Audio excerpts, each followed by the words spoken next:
नमस्कार। आज हम एक बहुत ही दिलचस्प विषय पर बात करने वाले हैं, वैदिक ज्योतिष, और इसकी मदद से जीवन के सफर को समझने की कोशिश करेंगे। हाँ, एक बात साफ कर दें कि ये जो पूरी चर्चा है, ये कुछ खास शैक्षिक सामग्रियों पर आधारित है। तो ये जानकारी हमने कहाँ से ली है?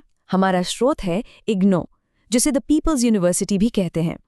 उनके एक स्टडी मटेरियल में जन्म कुंडली के 12 भावों में सूर्य कहाँ कहाँ हो सकता है और उसका क्या असर होता है, इसका जिक्र है।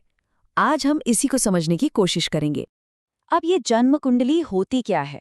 इसको ऐसे समझिए जैसे ये किसी इंसान की जिंदगी का एक आसमानी नक्शा है।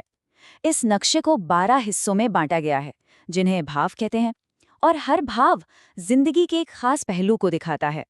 तो आज हम क्या क्या देखने वाले हैं? पहले ज्योतिष की कुछ बेसिक बातें करेंगे, फिर समझेंगे कि सूर्य की भूमिका क्या है, और उसके बाद एक एक करके कुंडली के सभी 12 भावों में सूर्य के असर पर नजर डालेंगे। तो चलिए शुरू करते हैं। अब देखिए, कुंडली के भावों में सूर्य के सफर को समझने से पहले ये जानना बहुत जरूरी है कि इस पूरी कहानी का हीरो कौन है, और वो है सूर्य। इस स्टडी मटेरियल के मुताबिक पुराने जमाने के जो विद्वान थे, वो सूर्य को सिर्फ रोशनी और गर्मी देने वाला एक गोला नहीं मानते थे। नहीं, उनके लिए सूर्य हमारे वजूद का, हमारी हस्ती का सार था, यानी हमारी आत्मा। वैदिक ज्योतिष में सूर्य का किरदार एक बहुत ही शक्तिशाली रौबदार राजा जैसा है। ये हमारी एनर्जी, हमारा ईगो और पावर यानी सत्ता के साथ हमारे रिश्ते को तय करता है। तो अब असली सफर शुरू होता है। आइए कुंडली के पहले 4 भावों से शुरुआत करते हैं। ये भाव हमारी अपनी दुनिया से जुड़े हैं, हमारा खुद का व्यक्तित्व, पैसा, हमारी मेहनत और हमारा घर। देखते हैं कि सूर्य की ऊर्जा यहाँ क्या असर दिखाती है। तो सबसे पहले आता है पहला भाव, जो स्वयं का घर है। यहाँ अलग अलग पुराने ग्रंथों में थोड़ी अलग अलग बातें कही गई हैं। एक तरफ तो इंसान की पर्सनैलिटी बहुत दमदार हो सकती है, लेकिन दूसरी तरफ उसे अपनी निजी जिंदगी में और सेहत को लेकर कुछ मुश्किलों का सामना भी करना पड़ सकता है।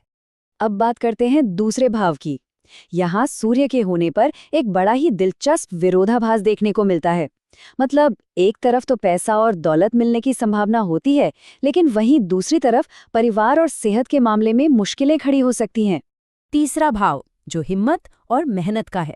यहाँ सूर्य इंसान को बहुत बहादुर और ताकतवर बनाता है। ऐसा इंसान दुश्मनों पर जीत हासिल करता है। लेकिन एक पेच है, यही ताकतवर ऊर्जा भाई बहनों के साथ रिश्ते में तनाव भी पैदा कर सकती है। चौथा भाव जुड़ा है हमारे घर और मन के सुख चैन से, और यहाँ सूर्य की मौजूदगी को थोड़ा मुश्किल बताया गया है। अक्सर ये घर से दूर रहने की तरफ इशारा करता है और मन में एक तरह की बेचैनी बनी रह सकती है। चलिए अब कुंडली के अगले हिस्से की तरफ बढ़ते हैं, यानी भाव 5 से 8 तक। ये भाव हमारी क्रिएटिविटी, हमारे संघर्ष, हमारे पार्टनर और जिंदगी के गहरे रहस्यों से जुड़े हैं। 5वें भाव में सूर्य हो तो ऐसा कहा जाता है कि इंसान की बुद्धि बहुत तेज होती है, लेकिन हाँ, बच्चों या संतान के मामले में कुछ परेशानियां आ सकती हैं। अब यहाँ एक बहुत ही दिलचस्प बात है। छठा भाव होता है दुश्मनों और मुश्किलों का, और इस घर में सूर्य को बहुत बहुत मजबूत माना जाता है। ये इंसान को एक ऐसा फाइटर बनाता है जो अपने दुश्मनों को हरा देता है और हर रुकावट को पार कर लेता है। 7वां भाव होता है पार्टनरशिप का, चाहे वो शादी हो या बिजनेस, और यहाँ सूर्य का होना थोड़ा मुश्किल माना गया है। इससे रिश्तों में टकराव और बिजनेस में भी परेशानियां आ सकती हैं। 8वां भाव, ये घर है रहस्यों का, अचानक होने वाले बदलावों का, और यहाँ सूर्य के होने का मतलब हो सकता है कि जिंदगी में कुछ छिपी हुई दिक्कतें हों और बुढ़ापा थोड़ा मुश्किलों भरा हो सकता है। तो अब हम आ गए हैं सूर्य के सफर के आखिरी पड़ाव पर, यानी भाव 9 से 12 तक। ये भाव हमारी किस्मत, करियर, फायदे और नुकसान जैसी चीजों के बारे में बताते हैं। 9वां भाव है भाग्य और धर्म का। यहाँ सूर्य पैसा और मान सम्मान तो दिला सकता है, लेकिन एक अजीब सी बात है, सूर्य जो खुद पिता का प्रतीक है, यहाँ बैठकर पिता के साथ ही मनमुटाव पैदा कर सकता है। 10वां भाव कुंडली का सबसे ऊंचा मकाम है, यानी करियर और रुतबे का घर, और यहाँ सूर्य को बहुत ताकतवर माना गया है। ये इंसान को जबरदस्त कामयाबी और ऊंचा पद दिलाता है। हाँ, ये हो सकता है कि इसके लिए कुछ निजी कीमत चुकानी पड़े। 11वां भाव लाभ का घर है। यहाँ बैठा सूर्य सरकार या बड़े लोगों से काफी फायदा कराता है, धन और प्रभाव दोनों देता है, लेकिन एक बात फिर से सामने आती है, बच्चों को लेकर कुछ दुख या परेशानी हो सकती है। और आखिर में 12वां भाव, जो नुकसान और खर्च का घर है। यहाँ सूर्य सेहत से जुड़ी दिक्कतें दे सकता है।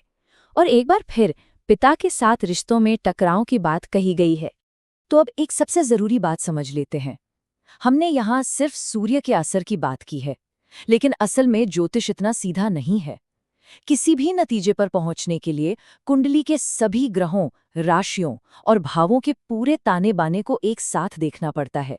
अब ये जो पूरा सिस्टम है, चाहे हम इसे विज्ञान माने या सिर्फ एक प्रतीक, ये एक बहुत ही दिलचस्प सवाल जरूर खड़ा करता है।